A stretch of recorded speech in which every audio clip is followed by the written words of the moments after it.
Well, let's start the news from Parliament, where the minority is justifying its boycott of the Ghana card registration exercise taking place in the legislature.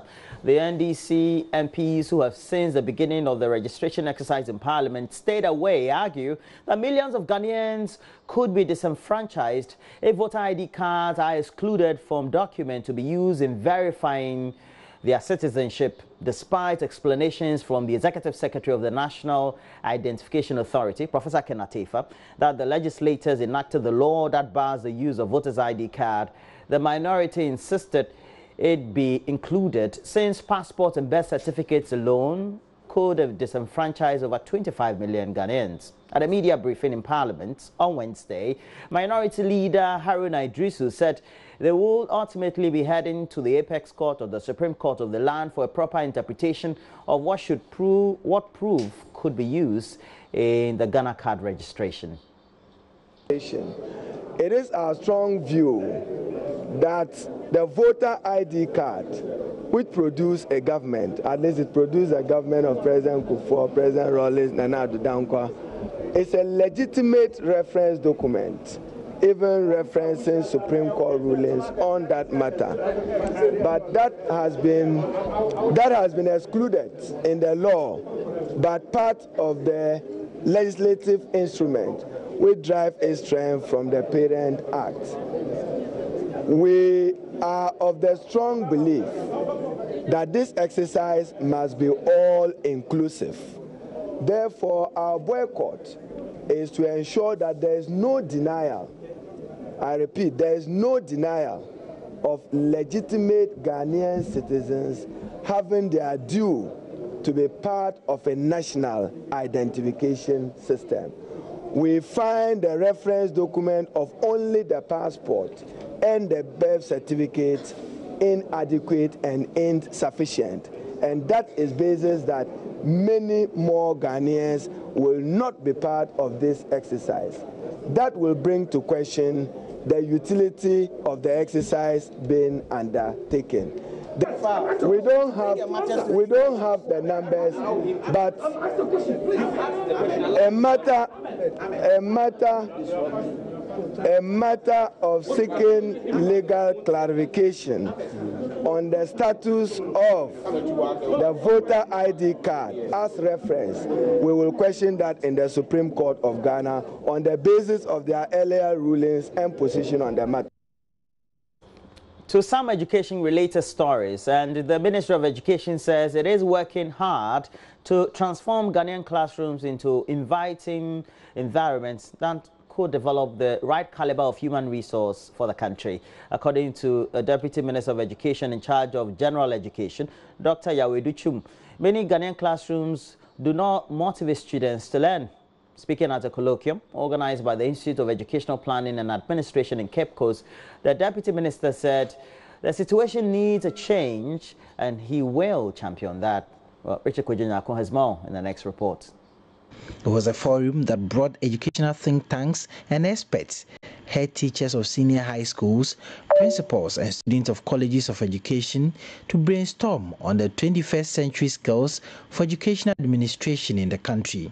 Speaking at the forum, the Deputy Education Minister, Dr. Yao Osei-Duchum, bemoaned how Ghanaian classrooms are uninviting, unattractive and unfit for 21st century classrooms. I believe that we can transform our education system faster than urban schools in America. When I walk into Ghanaian classrooms, I see opportunity. I see walls that are not decorated. Classrooms are not inviting in Ghana. High school classrooms are so blank and boring. You see kids who have written on the walls. Nothing is inviting, and that is my opportunity. That we can transform the classroom to become inviting environments where when students walk in, they will feel compelled to learn. That will have classrooms that are teacher-owned and not students-owned. We shouldn't have students sitting in the classroom for teachers to visit them. No. Students should be guests of teachers. And we should refurbish our classroom and make it so inviting that teachers will sit in their classrooms and students will walk in there. Because when you see the walls, of U.S. high school classrooms, if it's a fixed class, you're going to see artifacts of student work. Dr. Yahweh Dichum says the Ministry of Education will learn best practices of education around the globe and implement them to fit the Ghanaian classroom situations. I really love the fact that in the U.S., for example, high schools go through accreditation. I think it's so important because it becomes an internal assessment. It's not something that a school inspector comes and look at what you're doing or not doing, but you do your needs assessment, you look at your strategic planning and begin to look at what you can really do to improve your school before the accreditation team come to your school. The Pro-Vice Chancellor of the University of Cape Coast, Professor George Kwekutoku Odro, who was a discussant at the forum, urged the educational administrators in the 21st century to explore and come up with ideas that can positively impact the educational system in the country. Richard Kwejenya, Joy News, Cape Coast. Now let's turn our attention to the health sector. And hospital authorities of the Ghana West Municipal Hospital at Amasaman have commenced investigations into the alleged administration of an expired drug on a 1-year-old baby. JoyNews reported on Tuesday that the family of the baby is asking the authorities to sign an undertaking to take full responsibility should anything happen to the baby. The family is also threatening to head to the courts if the hospital failed to respond to their queries by Monday. Medical Superintendent of the Ghana West Municipal Hospital has confirmed to JoyNews a committee set up to probe the complaint has begun sitting. Hannah Odame now reports. So this is why it all happened for the 1-year-old who was brought here to be treated for a non-stop cough. We know that now he's been discharged. His parents are, however, saying that they want the hospital to sign an undertaking that indeed they administered expired medication to the boy. The whole thing is they don't want to take the blame. Either the pharmacy, the emergency, those are the emergency units, the administration, I don't know what they want to tell us.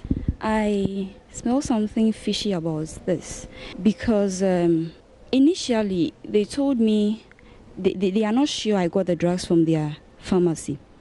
So I brought out the receipts to them. And then it changed. Oh, then we will investigate. Only for one PA to come around and tell me the nurse saw the expired one in the rubber bag, so she got a different one to inject the child, and then told those who will be coming for night duty to take another one from the drawer. This cock and bull story, I don't know how he got that. Well, hospital authorities are saying that investigations have begun into this matter. Here is the medical superintendent of the hospital. We have constituted an investigative committee, and the committee has actually started sitting, and they are going to invite all the witnesses, including the complainant and his wife, to appear before them.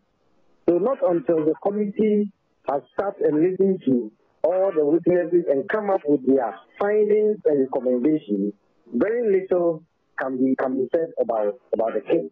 Well, parents of the boy have given the hospital up to next week, Monday, to respond to their concerns, or they will go to court. If they are telling us they are going to investigate, because since Wednesday, they are not doing anything about it, only for the administrator to tell me to come and put it on paper, make it official, fine, I've done that.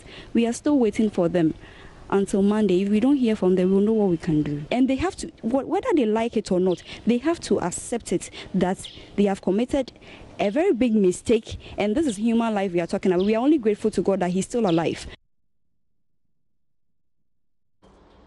And before we go, be there for someone else. Give blood, share life. Then that's the slogan for this year's World Blood Donor Day. Many countries, including Ghana, still have a shortage of donors. And as a result, World Blood Day is vital to these countries to raise awareness of blood donation and also increase supply in order to save as many lives as possible. JoyNews' Krista Sampson spoke to Steven Adaiba, who is a public relations officer at the National Blood Service.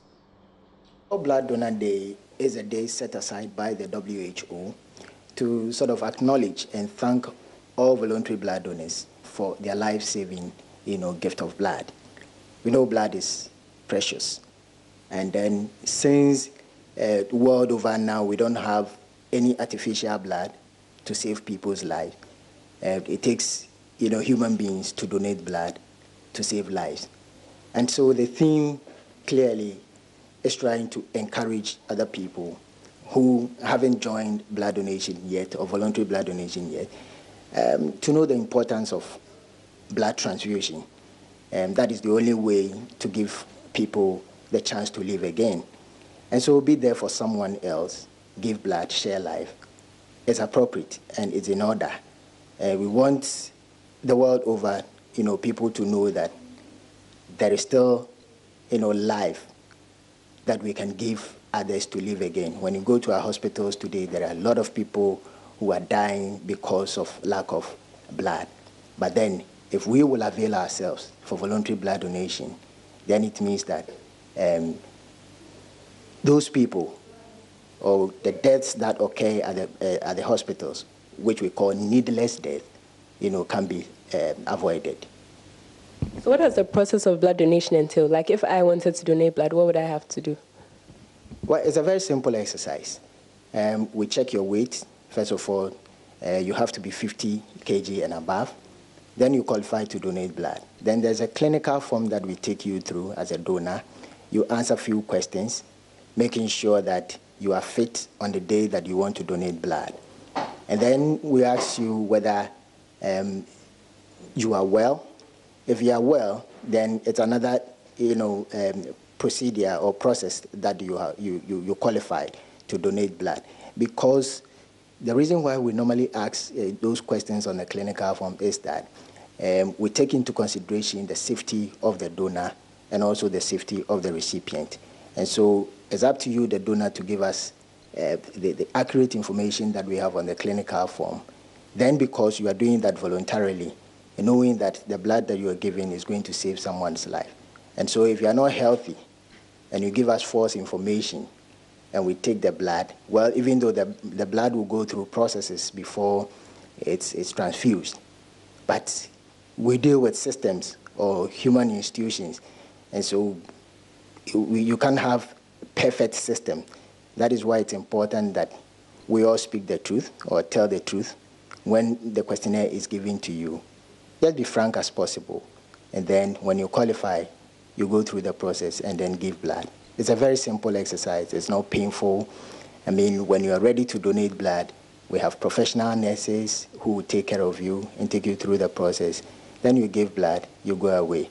You have the chance to give blood every 4 months. And so when you give blood today, after every 4 months, you come back and then you give blood. And now what we've realized is that a lot more people would want to give blood. Probably the process is not too friendly with them. And so what we are doing is that we're trying to move the blood donation to their doorstep. And so instead of people walking into our facility to donate blood, we try as much as possible to go to the communities where there are people there, and then we serve them as they come to donate blood. So this is another way of making sure that we sustain voluntary blood donation in Ghana. But to donate blood, I would assume you need to know your blood group / your blood type. So, I mean, you would have to know that before you donate blood. But before you answer that, can you tell me, is there a difference between a blood group and a blood type, or is it one and the same? Yeah, the type. And that's it for the news headlines we have. Mama V, ever donated blood? Roland, I've answered you before. So I don't remember. Okay, have so you ever donated I tend blood? to be anemic. So, there are certain conditions, it's not everybody that can give blood. Oh, is that so? But many people can. It's always good to check. And then, so it's okay so you too, can't donate but blood. I tend to be anemic. You know our birthday boy Derek Ekosam. You see, he's big, so I'm sure he can donate. We'll put him 10 pints. It's not size, Roland. It's not size. Oh, really? Yes. Me, because I'm size. skinny, I don't donate blood. You could even donate more. Eh? You could even donate more. Eh? Yeah. So don't just look at the size and think you can donate more or you can donate less. Yeah. Well, let's see how it goes. All right, so that's it for the AM News. We've got more news. Just stay with us. We will be back with the newspapers and the online portals, and our colleague Kojo Yankson will join us you know, when we're doing the newspapers. We've got all your messages as well. I think people are a bit surprised that I'm rocking Nigeria. Yeah, and I'm wearing Brazil. One love, man. Yeah, so we're going with Nigeria. One love. Yeah. One love for Brazil. Stay with us.